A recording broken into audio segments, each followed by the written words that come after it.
Yo, salut tout le monde, c'est Gata Volgar, j'espère que vous allez bien. Moi pour ma part je vais plutôt bien, j'espère que vous avez passé une bonne journée, j'espère que vous avez passé un bon week-end.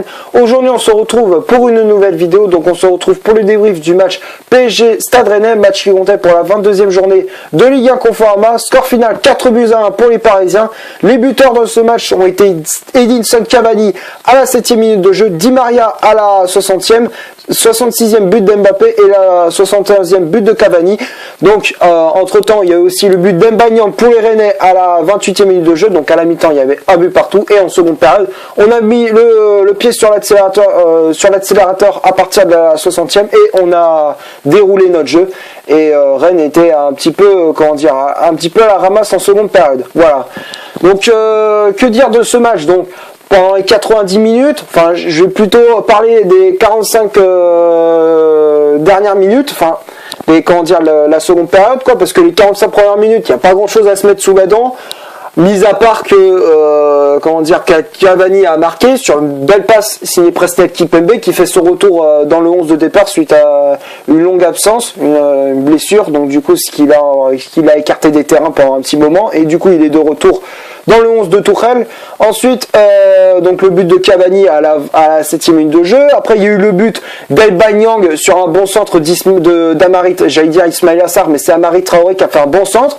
Et quand j'ai vu le but rennais, les fautifs dans cette action, c'est Bernat, Kimpembe, Thiago Silva. Buffon, il peut rien faire, mais quand même, Bernat, il a été aux fraises. Il m'a fait penser comme au match aller, comme justement lors de la phase aller contre Rennes, justement, il a été complètement à la ramasse.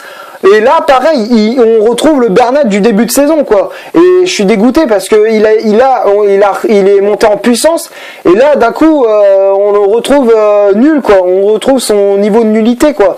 Là, il est revenu comme en début de saison, quoi. Et il retombe dans ses traits. Alors que moi, je trouve que c'est un très bon joueur, quoi. Donc je trouve ça un peu dommage, quoi. Mais bon, quand même, il s'est ressaisi et après il a terminé sur une bonne note. Mais pour en venir au but de Mbanyang, quand même, Bernat il est fautif parce qu'il est complètement à la ramasse. Amari Traoré il a pris de vitesse, Kimpembe il le laisse centrer.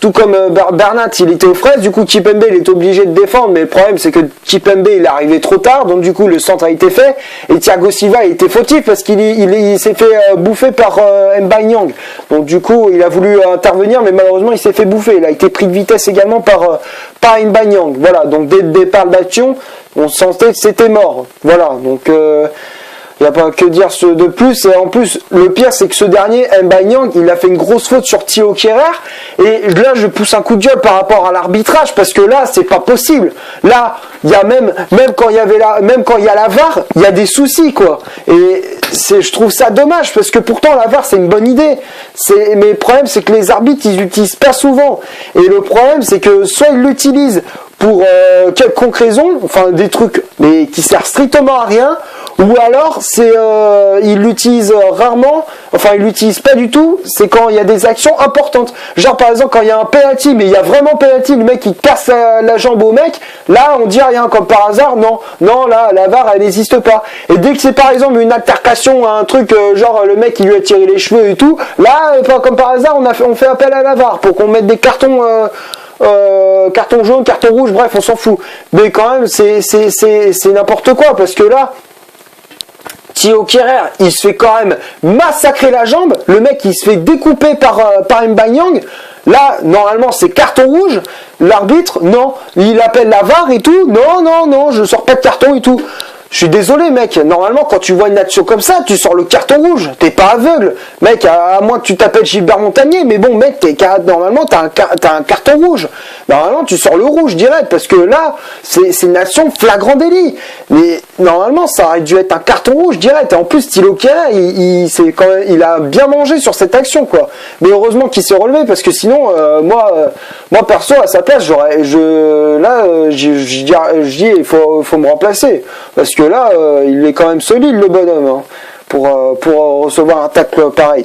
Bref, en première période, bon, ça a été pour les 45 premières minutes. La seconde période, elle a été beaucoup mieux. Il y avait plus d'action, on allait plus vers l'avant, on a pu faire et quand même, on a été plus agressif qu'en première période. Rennes, ils ont plus reculé et ils ont cédé derrière. Donc voilà. Après, les actions Cavani, Di Maria, Mbappé, ils ont brillé aussi. Draxler, il a participé à la phase offensive du Paris Saint-Germain. Et donc ça a été quand même une bonne prestation de la part des Parisiens en seconde période. Voilà. Donc voilà pour ces 40 pour la seconde période. Donc on va passer maintenant à la composition d'équipe que Thomas Tuchel a aligné pour ce PSG Stade Rennais. Donc ça a été un 4-4-2 avec Gianluigi Buffon dans les buts. La charnière centrale du Paris Saint-Germain, c'était Thiago Silva associé à Presnel Kimpembe, Thilo Kehrer latéral droit, Bernat latéral gauche, Dani Alves et Marquinhos en poste de stopper, Di Maria milieu latéral droit, Draxler milieu latéral gauche à la place de Neymar blessé. Donc d'ailleurs Neymar qui, on ne sait pas, apparemment il pourrait être forfait pour le match aller contre Manchester, ça c'est sûr et certain. Et et aussi il est forfait, il pourrait être aussi forfait pour le match retour, donc il pourrait être forfait pour les huitièmes de finale aller-retour contre Manchester United. Voilà. Et le duo d'attaque, mais pour en venir au match, Mbappé qui est associé à Edinson Cavani pour le duo d'attaque. Il y a eu aussi les remplaçants qui étaient rentrés en jeu. Il y avait Kurzawa à la place de Bernat, Meunier à la place de Dani Alves et Choupo-Moting à la place d'Edinson Cavani. Voilà, donc les remplaçants ils ont quand même répondu présent, ils sont rentrés en jeu et je suis plutôt satisfait de la part des remplaçants et je suis plutôt satisfait de l'équipe parisienne, même si bon en première période ça n'a pas été flamboyant, ils n'ont pas été super bons, mais quand même ils ont appuyé sur l'accélérateur et derrière ils ont pu faire la différence grâce à Di Maria, grâce à Mbappé et Cavani quoi. Voilà. Donc je suis plutôt satisfait de la prestation des Parisiens. Donc on va passer maintenant aux statistiques de cette vidéo. Donc les statistiques pour moi, d'après ce que j'ai vu, c'est 56% de possession de balle pour le Paris Saint-Germain contre 44 pour les Rennais, 2 corners pour les Parisiens donc, contre un seul pour les Rennais. Il y a eu en tout, il y en a eu 13 tirs au total aussi. Il y a eu 13 tirs au total pour les Parisiens, dont 7 cadrés contre 8 seulement côté Rennais, dont 3 cadrés. Un hors-jeu côté parisien contre 0 du côté Rennais. 8 fautes commises du côté parisien contre 7 du côté de Rennes. Il y a eu un carton jaune côté parisien, c'était Thiago Silva. Et côté Rennais, c'est Amari Traoré et Mbaye Niang. Voilà, donc c'est pour les cartons et les statistiques. Donc c'est vrai, dans les statistiques, ça prouve bien que le Paris Saint-Germain a dominé cette seconde période. Ça a été à partir du moment, la première période, c'était Rennes qui dominait dans les statistiques comme dans le jeu, mais en seconde période, on a changé de rôle. Donc du coup, c'est Paris Saint-Germain qui a plus dominé dans les statistiques comme dans le jeu, quoi. Voilà. Donc grâce à cette victoire également, on est toujours premier. On a toujours 2 matchs en moins, celui contre Dijon et celui contre Montpellier. On a 13 points d'avance sur Lille qui est deuxième. Et donc on continue quand même à creuser l'écart entre le leader et le dauphin. Donc il faut absolument creuser l'écart et qu'on tue tout suspense, quoi. Voilà. Donc voilà pour le classement. Donc on va passer maintenant au top et au flop de cette vidéo. Donc les tops pour moi c'est Gianluigi Buffon. Buffon qui a fait une bonne prestation, il nous a sauvé plusieurs fois quand même. Après Thiago Silva, Kimpembe, Thiago Silva il a fait une bonne prestation, même si on peut le reprocher un petit peu sur le but de Mbaye Niang, il a été un petit peu fautif, il a été au marquage mais c'est pas suffisant pour stopper l'action. Mais quand même, Thiago Silva, il a été impérial durant ce match. Il a été auteur d'une passe décisive sur le but de Kylian Mbappé, je crois, ou de Cavani, je ne sais plus. Mais en tout cas, il a été auteur d'une passe décisive. Kimpembe, pareil, sur le premier but d'Edinson Cavani.